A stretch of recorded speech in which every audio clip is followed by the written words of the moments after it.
Hi hello friends, എല്ലാ കൂട്ടുകാർക്കും മൗനരാഗം സീരിയലിൽ ഇന്നത്തെ നല്ലൊരു എപ്പിസോഡിലേക്ക് തന്നെ സ്വാഗതം കേട്ടോ. ചാനൽ ആദ്യമായിട്ട് കാണാന്നുണ്ടെങ്കിൽ ഒന്ന് സബ്സ്ക്രൈബ് ചെയ്ത് ലൈക്ക് ചെയ്ത് സപ്പോർട്ട് ചെയ്യണേ. അങ്ങനെ ഇന്നത്തെ എപ്പിസോഡിൽ കാണിക്കണം, നമ്മുടെ തുടങ്ങുമ്പോൾ തന്നെ കാണിക്കണ കാദംബരി ഹോസ്പിറ്റലിൽ നിൽക്കായിരിക്കും. അവിടേക്ക് കിരണും രതീഷും കൂടി വരുന്നുണ്ട്. കാദംബരി ചോദിക്കുന്നുണ്ട്, നിങ്ങൾ ഇത്ര നേരം എവിടെയായിരുന്നു എന്ന് ചോദിക്കുമ്പോഴേക്കും രതീഷ് പറഞ്ഞിട്ട്, അവനുണ്ടല്ലോ കല്യാണിനെ കുത്തിയവൻ, അവനെ കണ്ടുപിടിക്കാനായിട്ട് പോയതായിരുന്നു കല്യാണി, അവനെ കല്യാണി കാദംബരി അവനെ പിച്ച് ചീന്തി എന്ന് പറയാണ്. കാദംബരി ചോദിക്കുന്നുണ്ട്, അവനെപ്പോ കണ്ടു കിട്ടിയോ? കിരൺ പറയുന്നുണ്ട്, കിട്ടി. അവനെ കടൽ തീരത്തുള്ള ഒരു സ്ഥലത്ത് ആ കോളനിയിൽ ഒളിച്ചു നിൽക്കുമായിരുന്നു. അവൻ അവിടെ വെച്ച് കണ്ടുപിടിച്ച് കയ്യും കാലൊക്കെ ബന്ധിച്ചതിന് ശേഷം വേലുവിന്റെ കാട്ടിലേക്ക് കൊണ്ടുപോയി അവിടെ കെട്ടിയിട്ട് എന്നിട്ട് കാട്ടുമൃഗങ്ങൾക്ക് തിന്നാൻ കൊടുത്തു വേലുവിന്റെ സഹായത്തോടെ എന്ന് പറയുമ്പോഴേക്കും അവൻ അവിടെ നിന്ന് രക്ഷപ്പെടും. കിരൺ സാറേ, അല്ല മുമ്പ് പ്രാവശ്യം ഗംഗപ്രസാദ് ഇതുപോലെയാണല്ലോ കാട്ടിൽ കൊണ്ട് വലിച്ചെറിഞ്ഞത്, അവിടെ നിന്നാണല്ലോ അവൻ രക്ഷപ്പെട്ട് പിന്നീട് വന്നത്.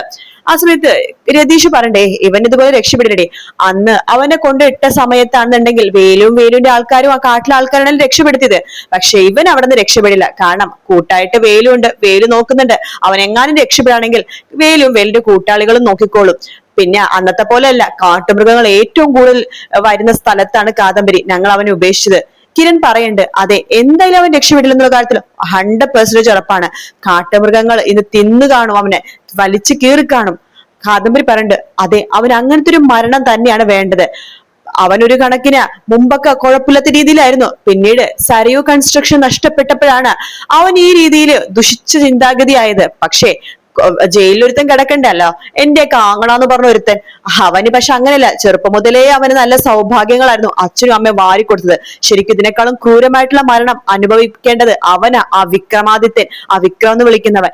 അവനെ ചെറുപ്പം മുതൽ അച്ഛനും അതുപോലെ അമ്മമ്മയും കഴിച്ചില്ലെങ്കിലും മുണ്ടും മടക്കി കുത്തിയിട്ടാണെങ്കിലും ഉറുക്കി കുത്തിയിട്ടാണെങ്കിലും അവര് ഭക്ഷണം വിക്രത്തിന് കൊടുക്കുമായിരുന്നു. അവൻ പറഞ്ഞതൊക്കെ സാധിച്ചു കൊടുക്കുമായിരുന്നു. പണമാണെങ്കിലും എന്താണെങ്കിലും അവൻ പറഞ്ഞതൊക്കെ അപ്പ സാധിച്ചു കൊടുക്കുമായിരുന്നു.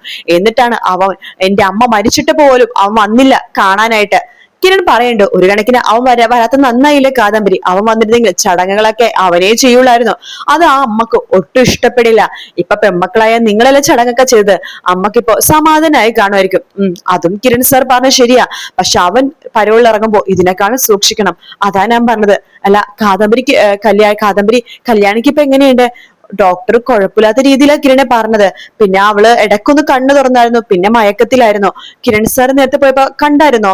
ഞാൻ പോയപ്പോ അവള് കണ്ണു തുറന്നില്ലായിരുന്നു കാദംബരി എന്ന് പറയാണ്. അപ്പോഴേക്കും ഡോക്ടർ അങ്ങോട്ടേക്ക് വരുന്നുണ്ട്. ആ ഡോക്ടർ, കല്യാണിക്ക് ഇപ്പൊ എങ്ങനെയുണ്ട്? ഡോക്ടർ പറയുന്നുണ്ട്, ചെറിയ പ്രതീക്ഷക്കൊക്കെ വകയുണ്ട് കിരണെ, പിന്നെ ബ്ലീഡിങ് ഇല്ലാതെ നോക്കിയാൽ മതി. അല്ല, കുറച്ചു നേരത്തെ കല്യാണി കണ്ണു തുറന്നപ്പോഴേക്കും കിരൺ ഞാൻ ഇവിടേക്ക് അന്വേഷിച്ചായിരുന്നു, കിരൺ ഇവിടെ ഉണ്ടായിരുന്നില്ലല്ലോ എന്ന് ഡോക്ടർ പറയാണ്. അത് കേൾക്കുമ്പോ കിരൺ പറയുന്നുണ്ട്, ഡോക്ടർ, ഞങ്ങളെ കല്യാണിനെ കുത്തിയ അവനുണ്ടല്ലോ, അവൻ അന്വേഷിച്ചു പോയതാ, എന്നിട്ട് അവനെ കണ്ടുപിടിച്ചോ? കണ്ടുപിടിച്ചു ഡോക്ടർ. എന്നിട്ട് അവനിപ്പോ ചിലപ്പോ ആയുസ് അടുത്ത് മരിച്ചു കാണുമായിരിക്കും, അറിയില്ല ഡോക്ടർ. അവനെ ശരിക്കും ഞങ്ങൾക്കൊന്നും പെരുമാറാൻ സാധിച്ചില്ല. എന്ത് ചെയ്യാനൊക്കെയാണ്, ചില മനുഷ്യരുണ്ട് നമ്മളെ ജീവിക്കാൻ അനുവദിക്കൂല, അവര് ജീവിക്കത്തുമില്ല. അതങ്ങനെ കുറെ പേര്. എന്തായാലും കിരൺ വാ, കല്യാണിനെ കാണാം. മയക്കത്തിലാണോന്ന് അറിയില്ല, ഞാനും കൂടെ വരാം എന്ന് പറയാണ്. അങ്ങനെ കിരണിനെ കൂട്ടിക്കൊണ്ട് ഡോക്ടർ അകത്തേക്ക് പോകണ്ട്. കല്യാണി നല്ല മയക്കത്തിലാണ് കേട്ടോ, എഴുന്നേക്കുന്നില്ല. കല്യാണിനെ കാണുമ്പോ കിരണ് ഭയങ്കര വിഷമമാണ്. കിരൺ കണ്ണു തുറച്ചുകൊണ്ട് കല്യാണിനെ തന്നെ നോക്കിക്കൊണ്ടിരിക്കുക കേട്ടോ. പിന്നീട് കാണിക്കുന്നത് സരയുനെയാണ്. സരയു എന്തൊക്കെയോ ആലോചിച്ചുകൊണ്ടിരിക്കുന്ന സമയത്ത് താര അവിടേക്ക് വരുന്നുണ്ട്. താര വന്നിട്ട് സരയുവിനോട് ചോദിക്കുന്നുണ്ട്, നിന്റെ അച്ഛനാണോ കൊന്നതെന്ന് കൊല്ലാൻ ശ്രമിച്ചതെന്ന് ചോദിക്കുകയാണ് കല്യാണിനെ. അത് കേൾക്കുമ്പോഴേക്കും സരയു പറഞ്ഞ, എനിക്കൊന്നും അറിയില്ല എന്റെ അച്ഛനാണോ കൊല്ലാൻ ശ്രമിച്ചതെന്നു. പിന്നെ എന്റെ അച്ഛൻ അങ്ങനെ ചെയ്തിട്ടുണ്ടെങ്കിൽ അത് എന്റെ നല്ലതിന് വേണ്ടിയിട്ടായിരിക്കും. എനിക്കാകെ ഒരു വിഷമേ ഉള്ളൂ, അവള് ശരിക്കും മരിച്ചില്ലല്ലോ, ഇപ്പോഴും മരണവും ജീവിതത്തിന്റെ നടുക്ക് കിടക്കുകയല്ലേ, അതാ ഒരു ടെൻഷൻ. എനിക്ക് കിരണിനെ വേണം. 3ാം ക്ലാസ് വരെ പഠിച്ചവളാ, ഒരു സൗഭാഗ്യമില്ലാതെ ജനിച്ചു വളർന്നവളാ. എന്നിട്ട് അവൾ ഇത്രയും നാൾ ഇത്രയും സൗഭാഗ്യങ്ങളും ഇത്രയും പഠിപ്പും വിവരവും ഒക്കെ സമ്പാദിച്ചില്ലേ, അത് മതി അവൾക്ക്. അവളെ പോലെയാണോ ഞാൻ? ചെറുപ്പം മുതൽ എത്ര സൗഭാഗ്യത്തിൽ ഞാൻ ജനിച്ചു വളർന്നത്, അതുകൊണ്ട് ഞാൻ ജീവിക്കേണ്ടത് ആ രീതി തന്നെയാണ്, അല്ലാതെ ഇതുപോലെയല്ല. എനിക്ക് എന്റെ കിരണിനെ കിട്ടണം. അമ്മയുടെ ഞാൻ ഒരു കാര്യം പറഞ്ഞേക്കാം, അമ്മക്ക് സംസാരിക്കാൻ പറ്റില്ല, ഊമയാണ്. പക്ഷെ കല്യാണിയും ഒരു സമയത്ത് ഊമയായിരുന്നു. പക്ഷെ അവള് സംസാരിക്കേണ്ടതൊക്കെ ആംഗ്യ ഭാഷ മറ്റുള്ളവരൊക്കെ മനസ്സിലാക്കിപ്പിക്കുമായിരുന്നു. അതുകൊണ്ട് അമ്മയുടെ ഭാഷ മറ്റുള്ളവർക്ക് പെട്ടെന്ന് മനസ്സിലാവും. അതുകൊണ്ട് അമ്മയുടെ വായിന്ന് സത്യങ്ങളൊന്നും പുറത്തു പോകരുത്. പിന്നെ അമ്മ എങ്ങാനും എന്നെ ഒറ്റിക്കൊടുക്കാണ് പരിപാടിയെങ്കിൽ പിന്നെ അമ്മക്ക് ഈ മോൾ ഉണ്ടാവില്ല. കിരണിനെ എനിക്ക് സ്വന്തമാക്കാൻ പറ്റിയില്ലെങ്കിൽ ഒരിക്കലും ഞാൻ പിന്നെ ജീവനോടെ ഉണ്ടാവില്ല എന്ന് സരയു പറയാണ്. അതിനുശേഷം സാരടുത്ത് പറയണ്ട, അമ്മ പ്രാർത്ഥിക്കേണ്ടത് അവള് മരിക്കാനായിട്ടാണ്, എങ്കിൽ മാത്രമേ എനിക്കൊരു ജീവിതം ഉണ്ടാവുള്ളൂ എന്നൊക്കെ പറഞ്ഞിട്ട് സരയു അപ്പുറത്തേക്ക് പോവാട്ടോ. അതിനുശേഷം പിന്നീട് കാണിക്കണതാണെന്നുണ്ടെങ്കിൽ പ്രകാശിനെയാണ്. പ്രകാശനോ കാർത്തികയോ ലക്ഷ്മിയൊക്കെ ഇങ്ങനെ ഹോളിൽ ഇങ്ങനെ ഇരുന്നിട്ട് സംസാരിച്ചുകൊണ്ടിരിക്കുകയാണ്. കാർത്തിക പറയുന്നുണ്ട്, കിരണിനെ വിളിച്ചിട്ട് കിട്ടുന്നില്ല, ഞാൻ 2-3 പ്രാവശ്യം വിളിച്ചു നോക്കിയായിരുന്നു, പ്രകാശം പറഞ്ഞു അവിടുത്തെ വിവരമൊന്നും അറിയാൻ പറ്റുന്നില്ലല്ലോ മോളെ എന്നൊക്കെ പറഞ്ഞുകൊണ്ടിരിക്കെ തന്നെ കാദംബരിയും അതുപോലെ തന്നെ രതീഷും അങ്ങോട്ടേക്ക് വരുവാണ്. ദേ കാതും രതീഷും വന്നല്ലോ എന്ന് ലക്ഷ്മി പറയുന്നുണ്ട്. കാദംബരിനെ കാണുമ്പോ തന്നെ പ്രകാശം വേഗം ചോദിക്കുന്നുണ്ട്, മക്കളെ നീ ഇങ്ങോട്ട് പോന്നോ? അപ്പൊ അവിടെ ആരാ എന്ന് ചോദിക്കുകയാണ്. അവിടെ കിരൺ വന്നിട്ടുണ്ട്. ആ രതീഷെ, നിങ്ങൾ എവിടെ പോയതായിരുന്നു? കുറെ നേരം ഞാൻ വിളിക്കുന്നു, നീയും അതുപോലെ തന്നെ കിരണും ഫോണേ എടുക്കുന്നില്ല എന്ന് കാർത്തിക പറയുമ്പോഴേക്കും രതീഷ് പറയണ്ട്, ഞങ്ങള് അവൻ അന്വേഷിച്ചു പോയതാ, ആ ബഗാസുരന്. പ്രകാശം ചോദിക്കണ്ട്, എന്നിട്ട് അവനെ കിട്ടിയോ? കിട്ടിയെങ്കിൽ എനിക്ക് അവനെ വെട്ടിക്കൊല്ലണം എന്ന് പ്രകാശം പറയുമ്പോ, ഇനി അത് അച്ഛൻ അതിനൊക്കെ സാധിക്കില്ല അച്ഛാ, അവനെ കൊടുക്കേണ്ടതൊക്കെ കിരൺ സാറ് കൊടുത്തിട്ടുണ്ട്. എന്ന് വെച്ചാല് അവനെ കടപ്പുറത്തുനിന്ന് എനിക്കും കിരൺ സാറിന് കിട്ടി. കിരൺ സാർ അവനെ തല്ലി ഒടിച്ച് പിഴിഞ്ഞെടുക്കാൻ പറ്റുന്ന പരുവത്തിലാക്കി. എന്നിട്ട് അവനെയും കൂട്ടിക്കൊണ്ടുപോയത് വേലുവിന്റെ ഊരില. അവിടെ മൃഗങ്ങൾ ഇറങ്ങുന്ന ഒരു സ്ഥലമുണ്ട്, താഴ്വാരം. അവിടെ അവനെ കെട്ടിയിട്ടിരിക്കുകയാണ്. ഇതിനോടകം മൃഗങ്ങൾ അവനെ ഭക്ഷണമാക്കി കാണുമായിരിക്കും അച്ഛാ, അവൻ മരിച്ചു കാണുമായിരിക്കും. മക്കളെ, അവൻ മരിച്ചെന്ന് കേട്ടാലേ എനിക്ക് സമാധാനാവുള്ളൂ എന്ന് പ്രകാശം പറയാണ്. ഇത് കേൾക്കാൻ ലക്ഷ്മൺ പറയണ്ട്, എന്തായാലും അവൻ ഇങ്ങനത്തെ മരണം തന്നെയാണ് വേണ്ടത് എന്ന് പറയുന്നുണ്ട്. അതിന് പിന്നെ കാണിക്കണത് രാഹുലിനെ ആട്ടോ. രാഹുൽ ഇങ്ങനെ നിക്കണ കാട്ടിലാകെ വിഷമിച്ചിങ്ങനെ നിക്കാട്ടോ, രക്ഷപ്പെടാൻ പറ്റുന്നില്ലല്ലോ, എന്ത് ചെയ്യുന്നൊക്കെ ആലോചിച്ച് അങ്ങോട്ടും ഇങ്ങോട്ടൊക്കെ നോക്കി നിൽക്കുന്ന സമയത്ത് കുറുനരികളുടെ ശബ്ദവും ആനയുടെ ശബ്ദവും ഒക്കെ അടുത്തടുത്ത് വരുന്ന പോലെ തോന്നുവാണ്. പക്ഷെ ആരും ഇതുവരെ അടുത്തെത്തിയിട്ടില്ല കേട്ടോ. ആരാണ് തന്നെ ആദ്യം ഭക്ഷിക്കണേന്ന് അറിയില്ലല്ലോ. രാഹുൽ അങ്ങോട്ടും ഇങ്ങോട്ടൊക്കെ നോക്കുമ്പോഴേക്കും തന്നെ തൊട്ടടുത്ത് ഒരു സർപ്പം വന്ന് നിൽക്കാണ്. ആ സർപ്പം രാഹുലിനെ തന്നെ നോയിക്കൊണ്ടിരിക്കുകയാണ്. സർപ്പം അടുത്തേക്ക് വരുന്നുണ്ട്. രാഹുല് പേടിച്ച് കണ്ണും വീഴ്ച നിൽക്കാണ്. അപ്പൊ അതിന്റെ കൂടെ ഒരു കാര്യം മനസ്സിലാക്കാം, ആദ്യം കൊത്തുന്നത് സർപ്പം തന്നെയാണ്. പിന്നീട് കാണിക്കുന്ന രാവിലെ തന്നെ സരി ഉടുത്തൊരുങ്ങി കല്യാണിനെ കാണാൻ വേണ്ടി പോവാൻ വേണ്ടി പോവാട്ടോ. ആ സമയത്ത് താര വരുന്നുണ്ട്. എവിടേക്കാ പോകേണ്ടതെന്ന് ചോദിക്കുമ്പോ, അമ്മ ഈ സാരിയിൽ ഞാൻ എങ്ങനെയുണ്ടെന്ന് പറ, ഞാൻ നല്ല സുന്ദരിയായിട്ടുണ്ടോ? സുന്ദരിയായിട്ടുണ്ടാവണം.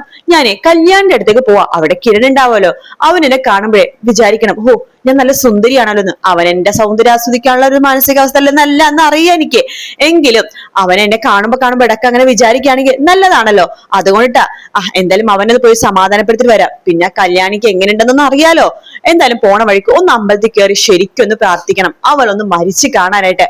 അമ്മയും അതിനു വേണ്ടി വേണം പ്രാർത്ഥിക്കാൻ. ശരിയെങ്കിൽ എന്ന് പറഞ്ഞിട്ട് കുറച്ചൊരു പെർഫ്യൂം വാരിക്കോരി അടിച്ചിട്ട് സരിയു അവിടെ നിന്ന് അങ്ങോട്ട് പോകുവാട്ടോ ഹോസ്പിറ്റലിലേക്ക്.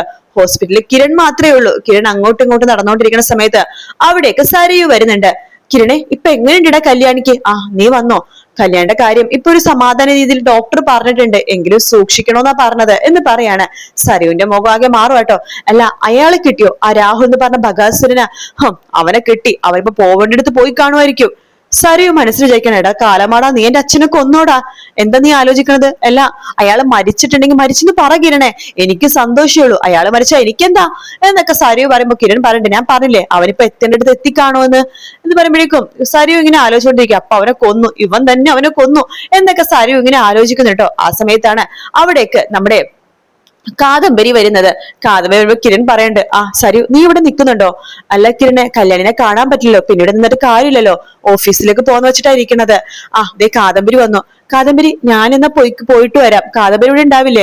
ഞാൻ ഉണ്ടാവും കിരൺ സാറ് പോയിട്ട് വാ എന്ന് പറയാണ്. അങ്ങനെ കിരൺ അവിടെ നിന്ന് പോകുന്നുണ്ട്. കാദംബരി സരിയുവിനോട് പറയണ്ട, തൃപ്തി ആയോണ്ട് നിനക്ക്? സമാധാനമായല്ലോ, അതിന് ഞാൻ എന്ത് ചെയ്തെന്നാ നീ പറയണത്? അല്ല, നിന്റെ അച്ഛനാണല്ലോ ഇതിനൊക്കെ കാരണക്കാരൻ എന്ന് പറയുമ്പോ സരിയു മനസ്സിൽ വെക്കണം, ഇവളൊക്കെ എന്റെ മുമ്പിൽ നിന്ന് എളിയണം നോക്ക്. മുമ്പ് എന്റെ മുമ്പിൽ കാണിച്ചു തന്നവളാ, ഇപ്പൊ എന്റെ മുമ്പിൽ തല ഉയർത്തി സംസാരിക്കുന്നു, എന്താണ് നീ ആലോചിക്കുന്നത് എന്ന് കാദംബരി ചോദിക്കുമ്പോ, ഒന്നുമില്ല, എനിക്ക് ഇതിനെ കുറിച്ച് ഒന്നും അറിയില്ല എന്ന് പറഞ്ഞിട്ട് സരിയു അവിടുന്ന് പോകുകയാണ്. ശേഷം കിരൺ നേരെ പോണത് നമ്മുടെ രൂപയുടെയും അതുപോലെ തന്നെ ചന്ദ്രസേന്റെ വീട്ടിലാണ് കേട്ടോ. അവിടെ ബെല്ലടിക്കുമ്പോ ഷാരിയാണ് വാതിൽ തുറക്കുന്നത്. മക്കളെ, കിരണെ കല്യാണിക്ക് ഇപ്പൊ എങ്ങനെയുണ്ട് എന്ന് ഷാരി ചോദിക്കുമ്പോഴേക്കും കിരൺ പറയണ്ട്, എല്ലാത്തിനും സമാധാനമായല്ലോ, നിങ്ങളാണോ പറഞ്ഞെടുത്തത് കല്യാണി സൈറ്റിൽ പോയ കാര്യം? അയ്യോ മോനെ, എനിക്കൊന്നും അറിയില്ല, ഇവിടെ നിന്ന് ഇപ്പൊ തിളച്ച വെള്ളം ഊരി കൊടുത്തിട്ട് ഞാൻ ഇവിടെ ആട്ടി ഇറക്കി വിട്ടതാ, പിന്നൊന്നും അറിയില്ല മോനെ, കല്യാണിക്ക് ഇപ്പൊ എങ്ങനെയുണ്ട്?